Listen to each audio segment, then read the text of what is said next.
Vendredi 1er septembre 2007, messieurs, dames, bonsoir et bienvenue à ces 19h45 de la télévision Labari.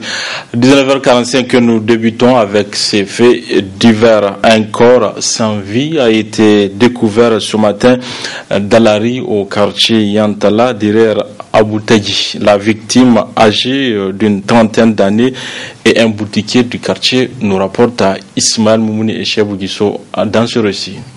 Les habitants du quartier Yantala, précisément derrière le marché Aboutadji, se sont réveillés sous une scène macabre. En témoigne ce corps sans vie, en pleine rue et à une vingtaine de mètres de sa boutique. Le cadavre aurait été découvert aux environs de 6 heures du matin par un habitant du quartier qui a aussitôt alerté la police. La victime connue du quartier a l'habitude même de diriger la prière dans la mosquée du quartier. Mort naturelle ou criminelle, hors micro, les personnes qui auraient été en premier lieu sur la scène sembleraient avoir vu du sang sur le corps de la dépouille. Ce père de famille aurait été agressé en ville et a succombé à quelques mètres de sa boutique, pensent les habitants du quartier. Comme le défunt exerce aussi le commerce de vente de moutons et de parcelles. C'est la consternation totale de la part des habitants du quartier, mais surtout de la femme de la victime qui s'est recueillie sur le cadavre de son mari. Certainement, la police criminelle va ouvrir une enquête pour élucider cette affaire. Paix à son âme. La Commission nationale d'organisation de l'examen unique de certification en santé a proclamé hier après-midi le résultat du dit examen pour la session 2017. Des résultats jugés satisfaisants sur l'ensemble du territoire national par la Commission d'organisation. Le résumé avec Adam Soumana et Halidou Brema. Après près d'une quarantaine de jours de travaux, les membres de la Commission nationale d'organisation de l'examen unique de certification en santé se retrouvent ainsi avec des représentants des instituts et écoles de santé du pays afin de délibérer sur les résultats du dit examen. Un examen unique qui est à sa 7e édition et dont les résultats globaux issus de cet examen sont très satisfaisants. Et c'est le lieu ici de remercier et féliciter tous les membres de commissions nationales et régionales, du comité technique, du secrétariat et l'ensemble des membres des jurys des épreuves théoriques et pratiques pour la qualité du travail accompli. À l'issue des épreuves théoriques et pratiques, les résultats définitifs se présentent ainsi qu'il suit. Au total, 2271 candidats ont été autorisés aux épreuves théoriques et pratiques. On note 46 candidats absents. Sur les 2235 candidats qui se sont présentés aux épreuves théoriques et pratiques, 2049 candidats sont admis à la certification et 186 candidats ont échoué, soit un taux global de réussite de 91,68%. Pour cette session 2017, les résultats varient de 77,33% à 100% pour les différents instituts et écoles de santé de l'ensemble du pays. Un résultat qui, même s'il est jugé satisfaisant, dénote quand même que pour la session 2017, il y a eu baisse de taux de réussite comparativement à 2016. Car en 2016, ce taux était à 94,76% pour l'ensemble du pays et de 91,68% pour cette année. Les organisations de la société civile étaient face à la presse ce matin au siège du Mogène, dont le président Siraj Issa est incarcéré depuis le dimanche 27 août dernier pour dénonciation calomnieuse. Mais ces chefs d'accusation a évolué avec le temps, nous rapportent Abdelrazak Léo et Abdel Nasser Seydou. Arrêté le 27 août dernier, le président du mouvement des jeunes pour les maisons du Niger, pour dans un premier temps un chef d'accusation, dénonciation calomnieuse, puis trouble à l'ordre public, ensuite outrage à un magistrat et enfin outrage à un citoyen chargé d'un service public. Siraj Issa est toujours incarcéré. Rappel des faits. Il a été arrêté le dimanche 27 août à 6h du matin et Siraj Issa a été arrêté pour une simple discussion entre lui et un ami. Parce que c'est d'abord un ami avant d'être des oulémas, donc un marabout. La personne de Sabiou, Malam Sabiou que vous connaissez de Dangao. Vous savez très bien les liens qui existent bel et bien entre lui et Siraji. Alors pourquoi une simple discussion entre deux amis va se transformer en une accusation par rapport auquel on fait changer ou on veut coller une accusation qui n'a jamais existé? En un premier temps, vous savez très bien que Siraji est connu quand même du monde de la vie associative de ce pays. En un premier temps, on a dit à Siraji qu'il a fait une dénonciation calomnieuse. Le lendemain, Siraji se retrouve encore, on taxe Siraji et de troubles à l'ordre public. Quelques heures plus tard, le troisième chef d'accusation venait de sortir. On dit que Siraji a fait outrage au magistrat suprême. Et le quatrième chef d'accusation, pour l'amener, la toute dernière, c'est outrage à un citoyen chargé de services publics. Donc ça veut dire que c'est le cas maintenant des oulémas qui apparaissent. Il a dit ce que les oulémas n'ont pas dit. Siraji n'a jamais dit ça. Ça veut dire que c'est le ministère public qui est toujours derrière Siraji. N'étant pas encore convaincu de ce qu'ils sont en train de faire, puisque c'est toujours comme ça. Les chefs d'accusation, ils les changent comme ils veulent, ce qui fait que nous sommes ici aujourd'hui pour dénoncer cela. C'est pourquoi nous ne cesserons jamais de parler d'une justice à double vitesse. Si ça doit continuer comme ça, nous n'allons jamais arrêter. Et nous allons continuer à batailler pour que Siraji soit dehors, que Siraji soit parmi nous. Le procès de l'acteur de la société civile est prévu pour le 7 septembre 2017. La Oumma islamique du Niger va célébrer demain 2 septembre la fête de l'Aïd el-Kébir ou fête de Tabaski, fête au cours de laquelle il est recommandé à tout musulman disposant des moyens de sacrifier un mouton. Quel genre de mouton? Détail avec le prédicateur Alidou Yahya. Le choix du mouton est très important parce que cela tire son origine d'un sacrifice ultime que le prophète Ibrahim a voulu faire, une offrande à Allah subhanahu wa ta'ala au nom de Allah subhanahu wa ta'ala de son fils Ismaël. Le choix de l'animal est très important et c'est pourquoi il y a l'espèce qui est à respecter. C'est à choisir dans l'espèce bovine, dans l'espèce ovine, les moutons d'abord, les chèvres, et ensuite les bovins qui sont les vaches et les chameaux dans l'ordre d'importance. Et ensuite la bête doit être bien portante, ni amputée dans tout ce qui se greffe sur son corps, à savoir les yeux, les oreilles, la queue et même les parties génitales. L'individu animal ne doit souffrir d'aucune blessure ou amputé dans aucune partie de son corps, ni même manifestement malade ou visiblement boiteux.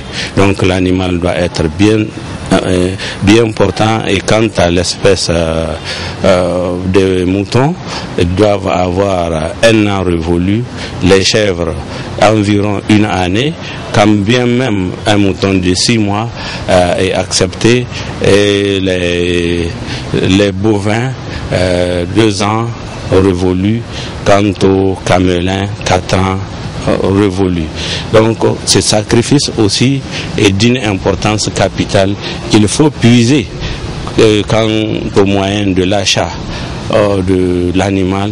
Il faut puiser dans ce qu'on a du licite. Quant à celui qui n'a pas les moyens, le prophète Mohammed sallallahu alayhi wa sallam a une fois sacrifié un mouton pour lui et un autre pour sa famille et les membres de sa communauté jusqu'à la fin du temps. Et ce sacrifice, pour qu'il tienne sa valeur de sacrifice, il faut qu'il soit fait après la prière de Eid. Celui qui sacrifie, donc après l'imam, celui qui sacrifie avant, c'est seulement la viande qu'il a à consommer. Il est souhaitable le jour de la fête de s'abstenir de manger. C'est une sunna du prophète Mohammed sallallahu alayhi wa sallam. Le prophète Mohammed sallallahu alayhi wa sallam avait l'habitude de casser le matin avec ce que produit un produit de l'animal. Donc ça peut être le foie de l'animal. Donc le prophète Mohammed sallallahu alayhi wa sallam l'a fait. Donc c'est important de marquer une différence avec la fête de l'Aïd el-Fitr, au cours de laquelle il est souhaité manger avant d'aller à la prière. À moins de 24 heures de la fête de Tabaski, la population de Niamey attend impatiemment le moment fort de partage de viande comme à l'accoutumée. Mais attention, l'excès de consommation peut nuire à la santé humaine. À cet effet, le nutritionniste donne quelques conseils pour éviter l'intoxication alimentaire. C'est au micro de Clémence et Ibrahim Abdou.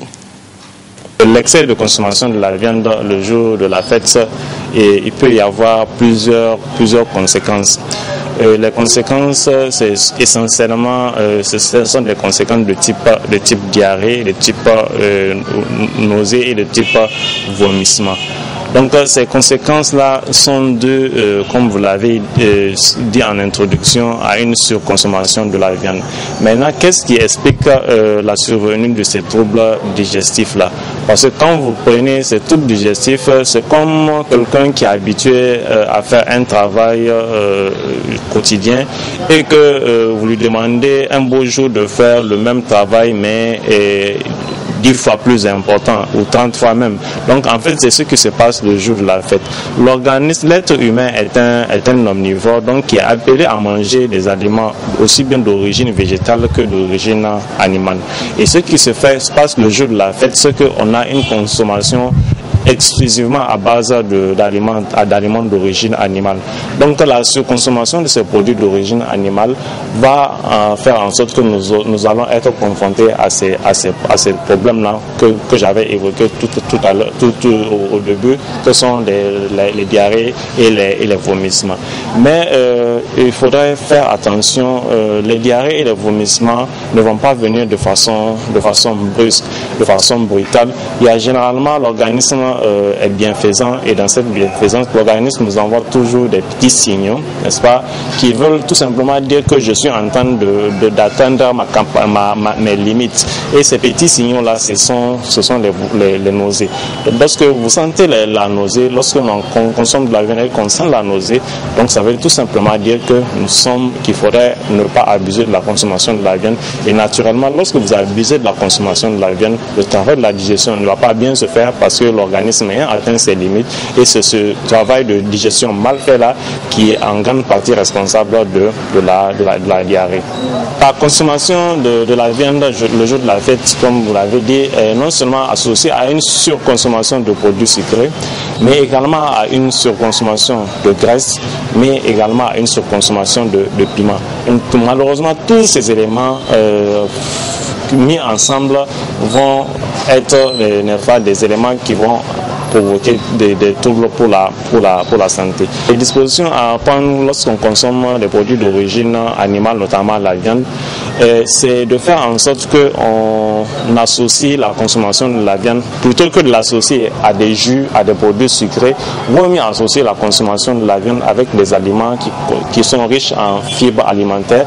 Mais où est-ce que nous allons trouver les fibres alimentaires naturellement dans les fruits et légumes? Donc il est important, lorsqu'on consomme de grandes quantités de viande, comme c'est le cas le jour de la fête, il faudrait associer avec des fibres alimentaires qui vont permettre de mieux réguler le transit intestinal, qui vont être un élément permettant justement d'éviter la survenue de ces diarrhées-là et de tous ces troubles-là. Bien entendu, également, il faudrait, l'autre conseil que je donnerais, il faudrait également boire suffisamment. La meilleure boisson, ce n'est pas la boisson sucrée, mais c'est plutôt l'eau. Lorsqu'on consomme de grandes quantités de viande, il faudrait également consommer de grandes quantités d'eau. Maintenant, élément qu'on va retrouver, parce que quand vous prenez la viande est un aliment qui est très riche en protéines, qui est très riche en vitamines et qui a une teneur en eau très élevée. Donc c'est ce qui fait que la viande est généralement favorable à la croissance d'un certain nombre de germes, de contaminants, et ces contaminants malheureusement peuvent entraîner également des intoxications alimentaires. Donc le jour de la fête, on va consommer de grandes quantités, et ces grandes quantités peuvent entraîner des intoxications alimentaires. Et comme l'a dit le nutritionniste, pour éviter ces problèmes gastriques, certaines mangent des dattes et des fruits sollicités à cette occasion et disponibles sur le marché. C'est dans ce reportage signé Leila Boubacar et Ibrahim Abdou. Aux multiples vertus thérapeutiques, les dattes sont des fruits très sollicités par bon nombre de citoyens, surtout pendant la fête de Tabaski, comme en atteste cette affluence massive des clients à l'approche de la fête. Je m'approvisionne en dattes pour la fête de Tabaski, car c'est une période durant laquelle les gens consomment ce fruit qui est curatif. C'est pour ravitailler ceux du village que je viens m'en procurer des dattes, car après avoir consommé la viande, il est recommandé de manger des dattes. Une affluence de la clientèle qui ne peut que réjouir les revendeurs. Nous achetons le kilo de dattes à 700 francs pour le revendre à 750 voire 800 francs. Les clients viennent en grand nombre durant cette période. Malgré les multiples difficultés, ces revendeurs sont satisfaits car ils arrivent à s'en sortir dans cette activité. À seulement moins de 24 heures de la fête de Tabaski, elle marque déjà son empreinte dans la ville de Niamey. Le constat s'est fait de tous les côtés, les alentours des marchés, l'ambiance est très vive, nous rapporte Adjara Kolo sur les images de Nasser Seydou.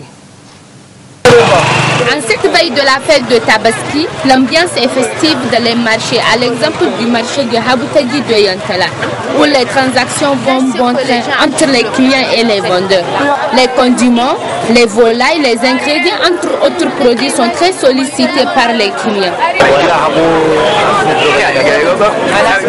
Vraiment, les condiments ne sont pas accessibles et les volailles coûtent excessivement cher. On demande l'indulgence des vendeurs en cette période. Les clients demandent aux vendeurs d'être indulgents sur les tomates. Comme il fallait s'y attendre, presque les prix de tous les produits ont connu des hausses. La circulation routière est également devenue un casse-tête en cette veille de la fête de Tabaski, nous rapporte Mariam Christine Barmou sur les images toujours de Nasser Seydou. Klaxon et coups de sifflet des agents de la police qui régularisent la circulation, c'est l'ambiance qui règne dans la circulation à Niamey en cette veille de la fête de Tabaski. Des longues queues d'attente sur toutes les grandes artères de la capitale. Il faut attendre plusieurs minutes pour pouvoir passer dans certains carrefours. En tout cas, très difficile de circuler convenablement malgré l'assistance des agents de la police. Les usagers ne cachent pas leur déception. Vous avez remarqué la situation. Aussi, les agents de la mairie contribuent au blocage de la circulation, car nous sommes obligés d'attendre qu'ils dégagent les ordures.